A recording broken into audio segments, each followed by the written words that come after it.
Good afternoon, everybody. My name is Noeleen Hammond Jones. I'm the International Career Consultant here at the University of Manchester. Today's session is going to look at your career journey, so shaping your career thinking and how to get started.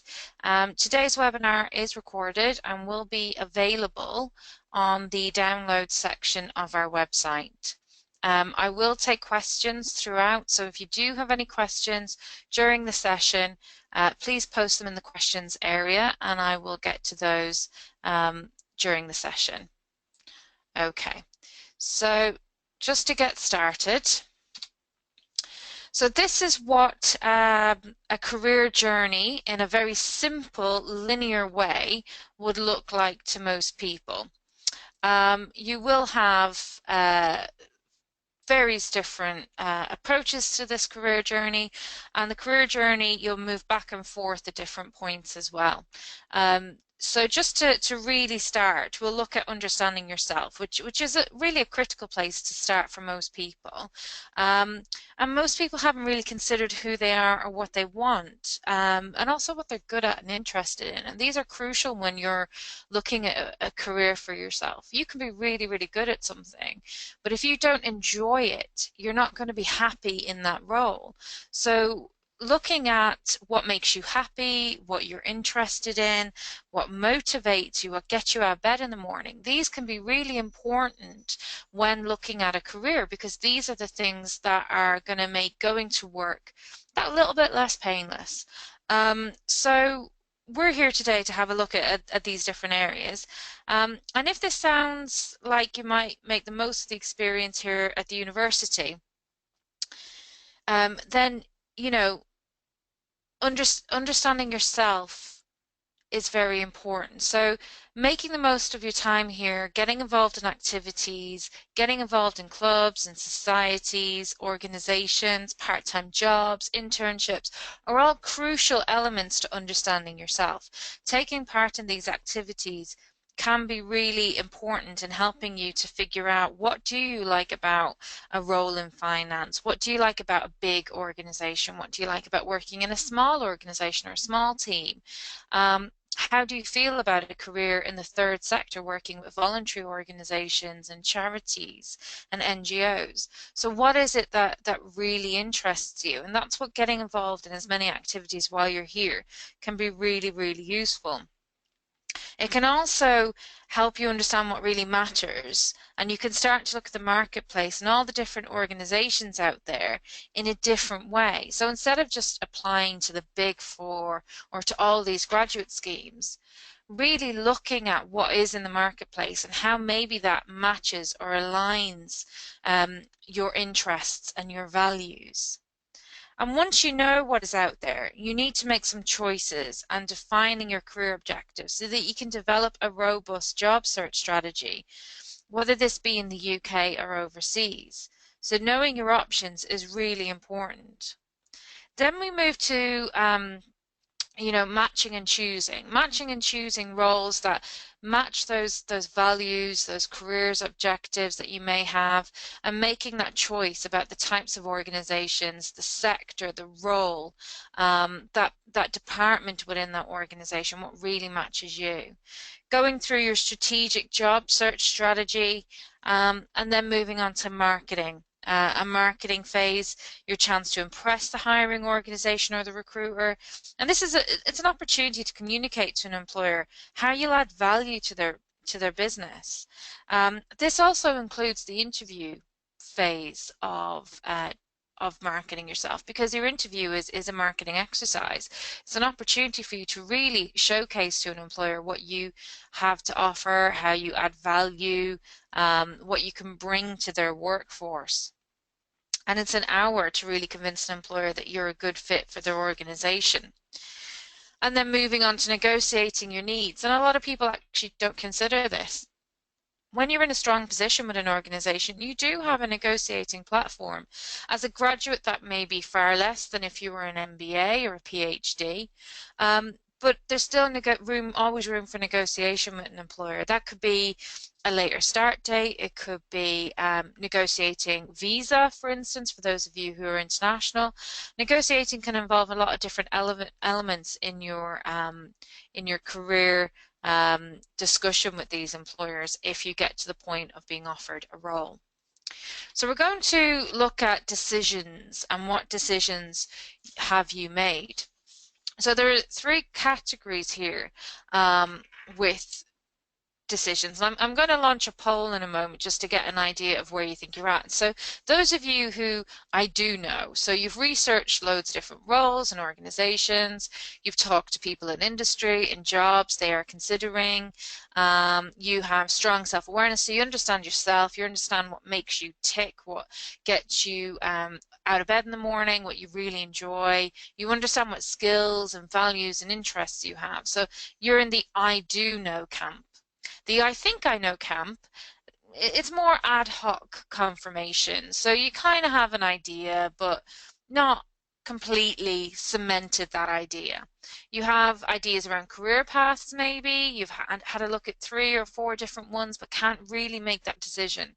You've had a couple of discussions with people in industry but not many discussions. You haven't gone to a lot of events but you might have met an employer at a fair or a networking evening or one of the events that we organize here on campus. You do have clear skills, but you're not really that clear on what your values and your interests are and how these fit into into your career thinking. And then there's the I'm not sure people. And these are the ones that understand what is not working. So you know what you don't like. You have a pretty clear view about what's not working for you, but you're less clear about what your options are. You may not understand what different careers are relevant to you in your degree. And you have an unclear view. You don't really understand maybe what your skills, your values and interests are and how you articulate them to an employer or how they're relevant, how you can make them relevant to the roles that you go for. So I'm going to try and launch a poll here and I want you to just to choose on this poll which camp you think you're in. The I do know, where you have strong self-awareness, you know what you want to do, you've talked to loads of people, clear skills, values and interests. The I think I know, so you've got a fair idea but not completely stuck on one career. And the I'm not sure, where you're a little bit kind of unsure about where to go. So I'm going to launch this and hopefully you can choose, click on which one you feel is most relevant to you. So if you can click on the I do know, I think I know, I am not sure. Great. People are starting to think. So there's nobody said I do know, so nobody here is fixed on a career yet, but most people are I think I know, and then so we're at 60-40% here. So if everybody can just choose which one they are, so the I do know, I'm going to close this in a few seconds. So only 63% of you voted, so there's still about 40% of you haven't voted. So if you can get in there and make a decision, I do know, I think I know, or I'm not sure. So this just gives us an idea of what we're working with going forward in the presentation, and again around questions. So I have it here that 60% of you think I know. So you have some ideas of career paths. You've not decided on one specific path. You've engaged with the odd employer. Oh, we're in a 50-50 now. A couple more people have voted. And you have clear skills and you understand your values and interests. So, and then the other half of you have are firmly in the I am not sure. I'm not really sure where I'm going to go. I'm not really sure what I want to do. I'm not really sure what industry I want to work in. I'm just not sure, and that's absolutely fine. So I'm going to close this poll now. Okay, great. Thank you everyone for getting involved in that. Basically, we're here to have these conversations with you, okay? We're here to help you understand where your options lie, what you can do with your degree, help you evaluate what your skills and your passions are. Interests tend to be constant throughout your life. These are interests are things that don't really change. And they're the best indicators of work satisfaction. So what I usually say to students when they're going for their first career after university is the role of your first job is not to define you. It's not to say you're now an accountant, you're now an engineer, you're now an IT technician. It's about understanding that that role is there to help you decide what you like and what you don't like. So moving forward, your next job has more of what you do like. So whether that's I don't like working in a really big international corporation, I prefer to work in a smaller team, that will help you decide when you're moving on to your next role what kind of organizations you target. And equally, I like working in a team or I like working on my own. I like working on projects or I like being very technical. And these are all things that you will find throughout either your experiences at university, through clubs and societies and part-time work, but also through your first role after university. So it's all right to start to get a job after university, still not knowing what you want to do.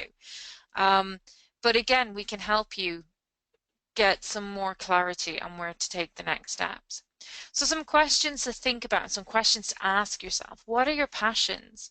Are you somebody who really likes being organized? Are you somebody who has attention to detail? Or do you like working with numbers and figures? What do you get excited about? Is Sudoku a really good game for you? Something that you really, really enjoy? What catches your attention? Think about when you're reading newspaper articles or you're online reading stories. What kinds of stories grab your attention? Not the gossip columns, but other than the gossip columns, is there something that you've read recently you think, yeah, you know, that I find that really, really interesting? And what do you enjoy talking about or reading about?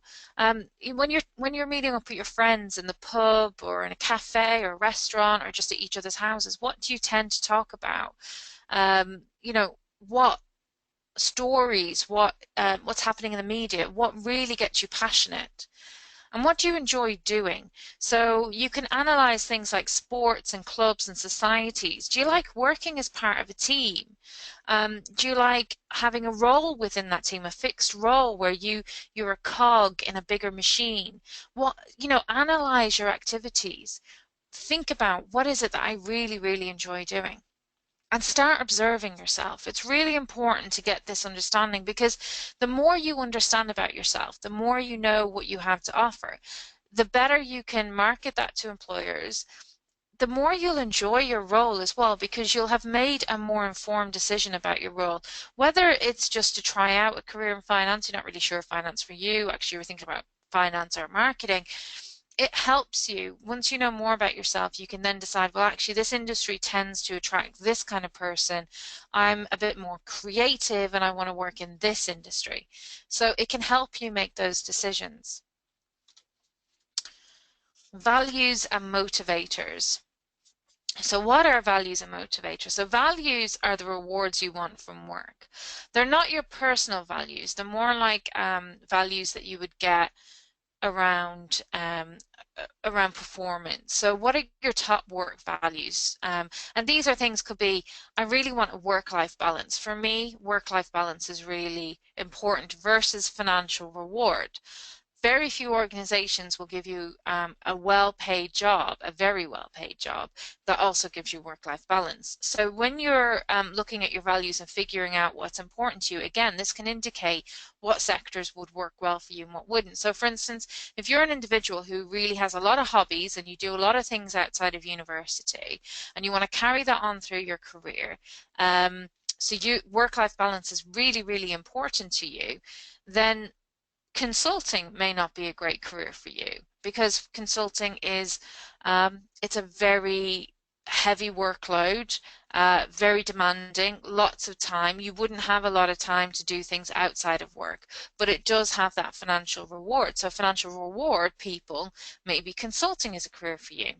Maybe you're the kind of person that likes to be recognized for doing well and recognized amongst your peers, either via awards or, being recognized in class by your tutors or your lecturers for being top of the class in your assignments or exams.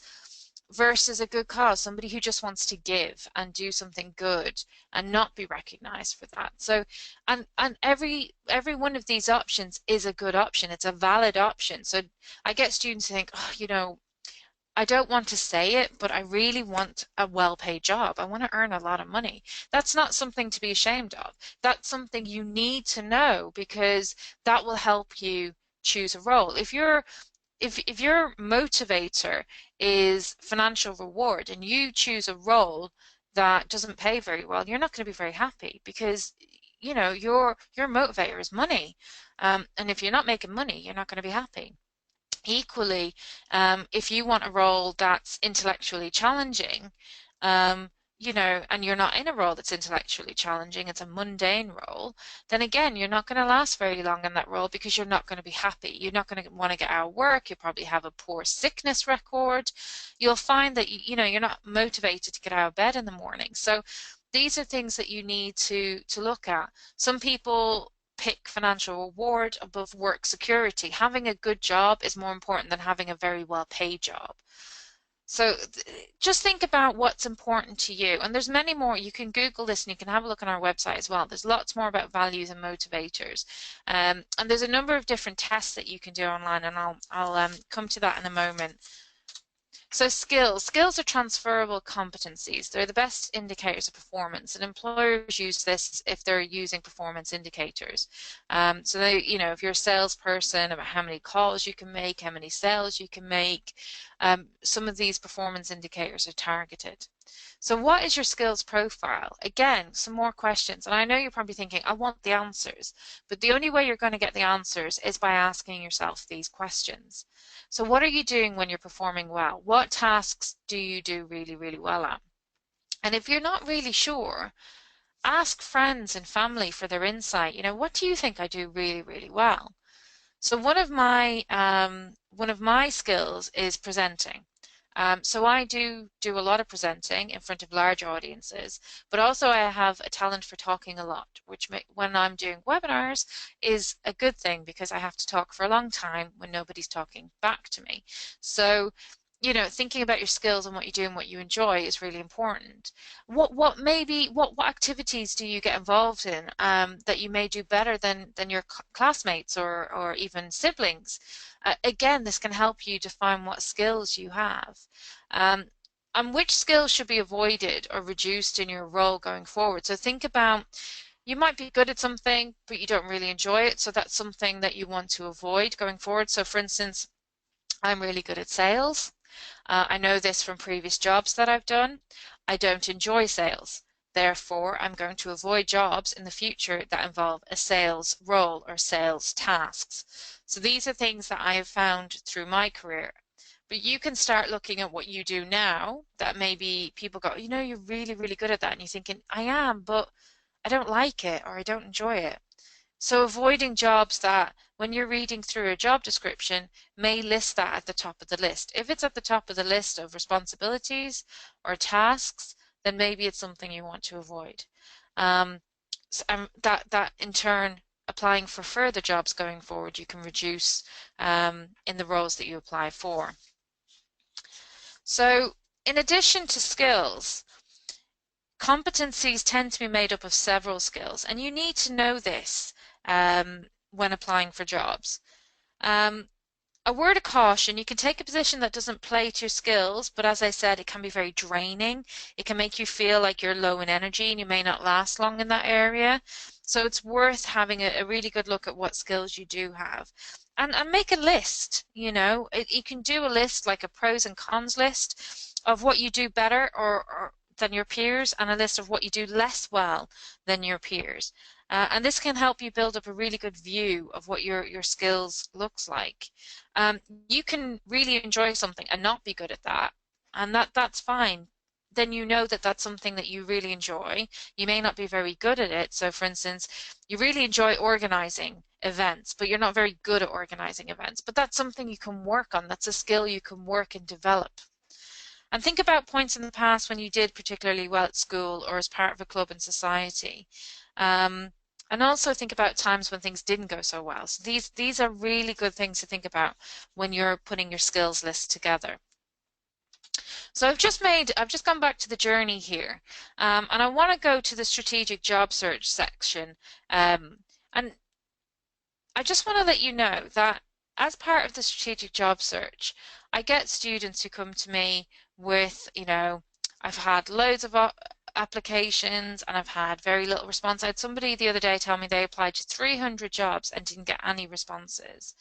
Um, Organizations aren't hiring, there's few opportunities. You need to be really strategic about your job search. And if you're achieving a 10% response rate, from networking as part of your job search, that's a really good response rate. And I would say to most of you out there, applying to online jobs is not strategic because everybody else is doing the same.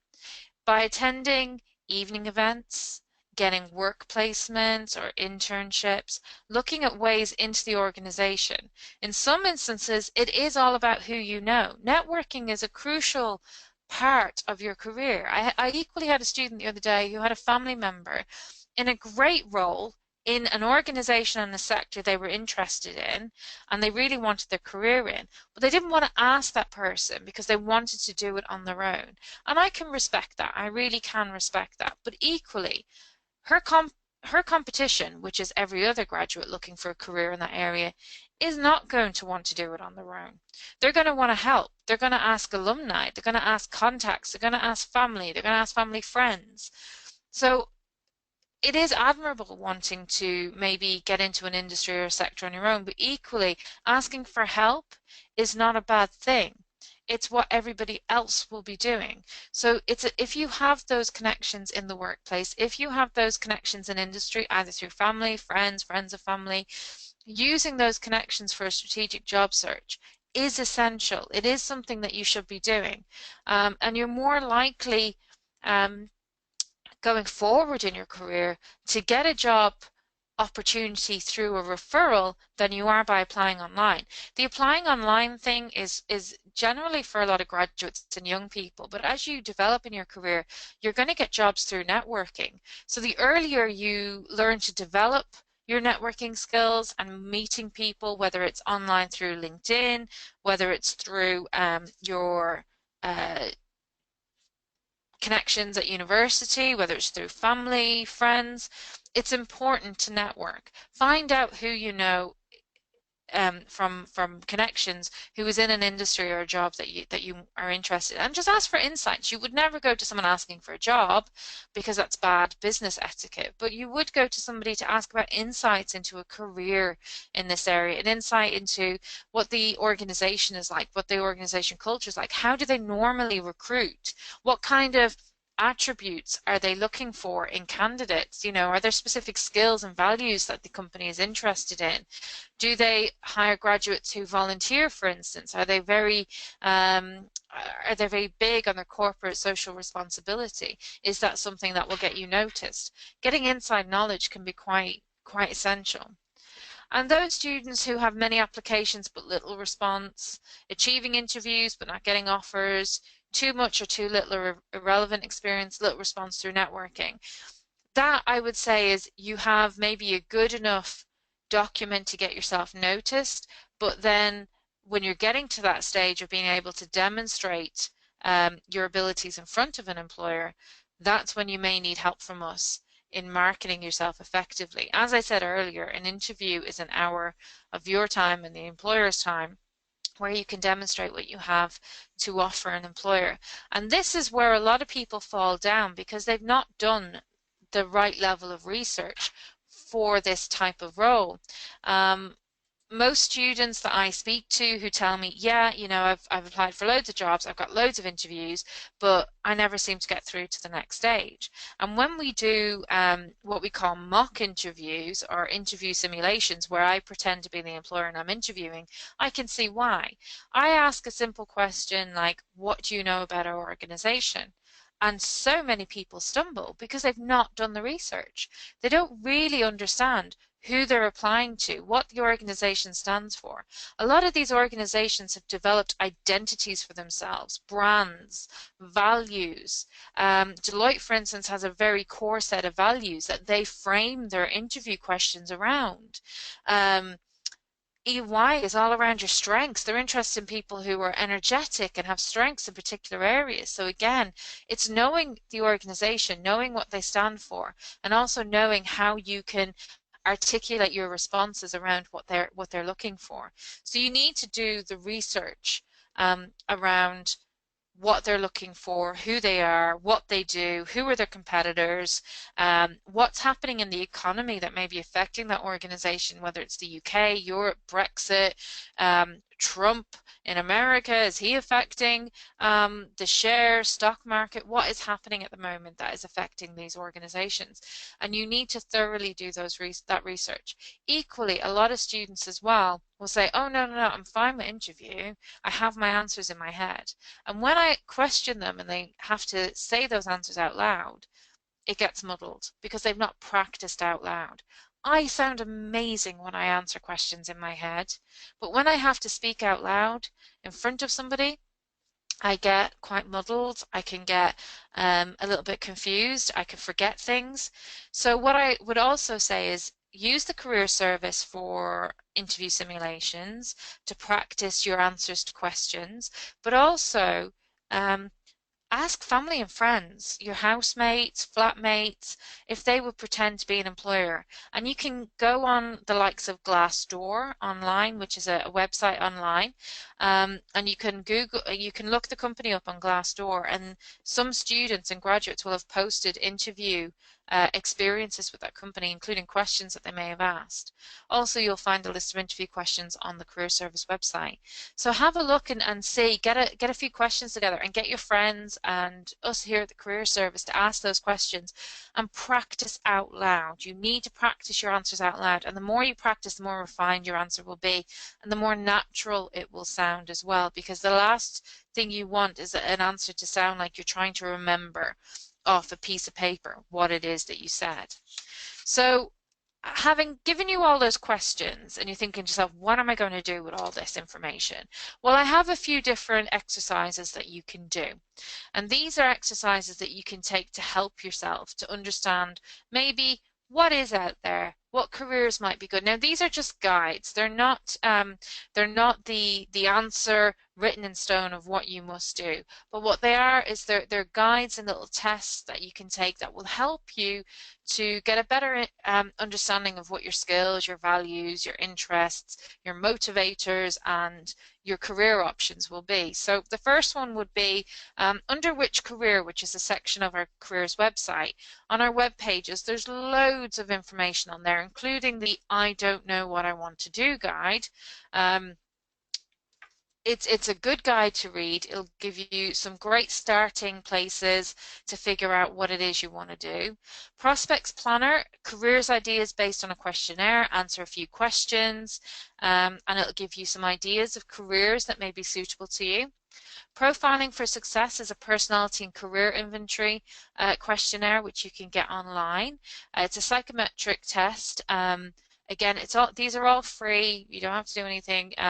Just go online, have a look. And also as well, there's an area options with your subject. This is also on the website. It's a quick way to find out what skills you will gain from your course and some typical related career options. So this is where if I were in a place, and I was in that place when I finished university, I had no idea what I wanted to do. So I ended up in insurance after I graduated, having a marketing degree, and it really wasn't a place I wanted to be. Insurance is a great area. It's great for some people, was not a good match for my skills and my values and my interests. So having had resources like this available when I graduated in 2005 would have been amazing. So it's a great place to start. It's a great place to give you some ideas, some inspiration to carry forward, some ideas to do further research about what you can go on to do. Mentoring is another resource that we offer you. The closing date for mentoring to apply for a mentor is Monday the 17th of October at 12 noon. They will not take late applications. The more detailed your application is, the better. A mentor is somebody who has studied at the University of Manchester. Most of our mentors are either employers or alumni who studied here at the university. They've come back to the university and want to help our students with any queries they have, questions about careers, questions about working in specific areas, companies, countries. We have over 600 mentors worldwide, and it's a great resource to apply to if you're, and it doesn't have, you don't have to have a very specific area in mind. You could just say, well, you know, I'm interested in a career marketing. I'm not really sure if it's for me, but I want to explore that. Well, sign up to the Manchester Mentoring Gold Scheme. Ask for a mentor in marketing. Be specific. You know, I'm really interested in working in the UAE. I want a career marketing. I want to find out more about marketing in the UAE. Is it a viable career option? Is there someone there that can help me? And if we have a mentor in that area, we will let you know. Or I'm looking for a career in technology in India. I'm really interested in getting a mentor who can talk me through working at a big tech company and what that looks like in India. How do they recruit? What are the insights into a career? How does it look? What kind of skills would I need to work in that industry? So mentoring is a great way of getting insights and guidance and getting somebody who's been there, who understands your position and who's been a student, who's been a graduate, and knows the pressures of trying to find a job. They can really, really help you. Just to give you an idea of the webinars coming up. So the webinars coming up for you. The postgraduate study one, which is the third one down, is cancelled tomorrow. Our speaker is not able to do the session tomorrow, so we will be rearranging that to a later date, and you will all be notified when that will be.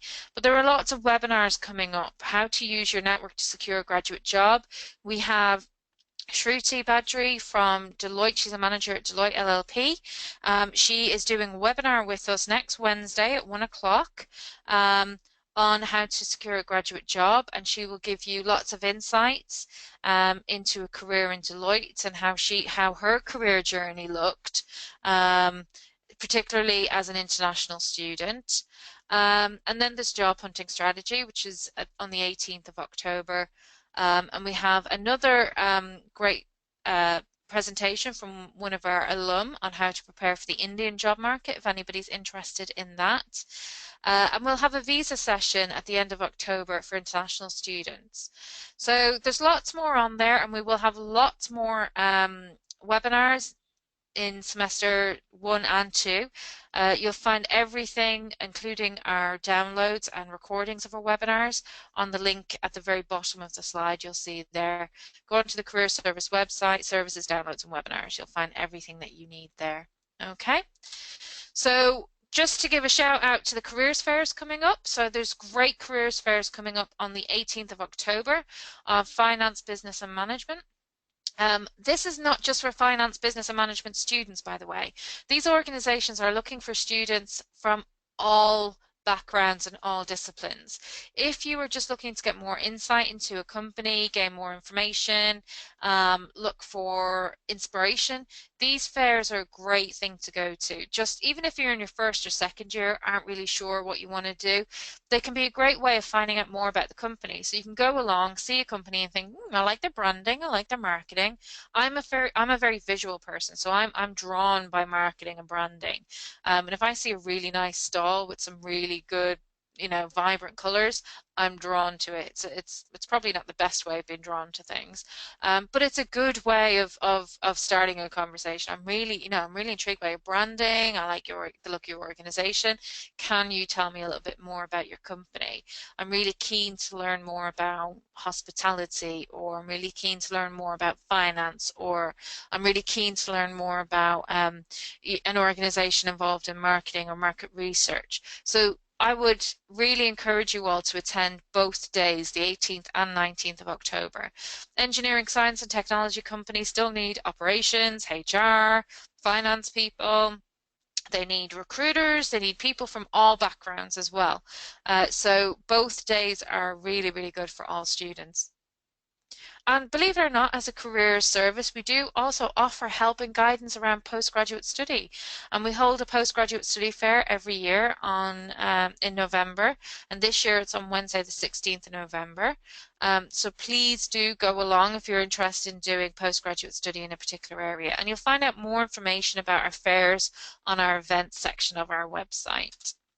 So this is our website, loads going on here. You can see international students, you have a whole tab to yourself that has loads of information about working in the UK during study, working in the UK after study, webinars. There's loads of information there as well on events specifically for international students, if you want to have a look on the events and webinars section of the international pages. Which career is the one I spoke about? This area here is really good for those of you who are really unsure about what you want to do. There's loads of help, guidance in there, but equally get advice. You know, come in, have a conversation with us. We're really open to having a chat with you and helping you. No question is a silly question. We've all been there. So please do come and see us.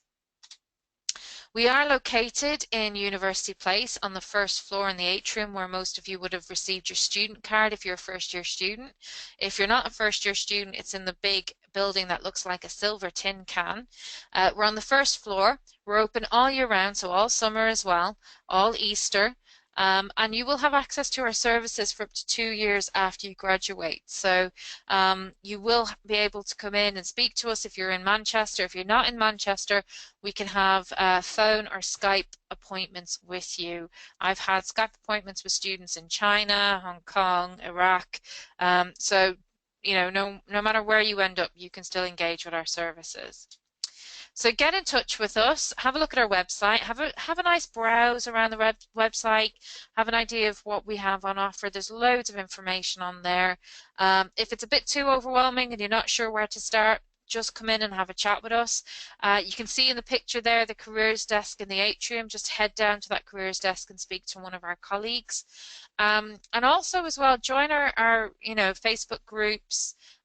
We have international networks on LinkedIn. You'll find all those on our website, and our careers blog. Our careers blog has undergraduate, graduate, international and postgraduate information on there. So if you fall into any of those categories, you will find out great hints and tips for the fairs, the do's and don'ts of engaging with employers, maybe where to start, some questions to ask. There's some great information on there.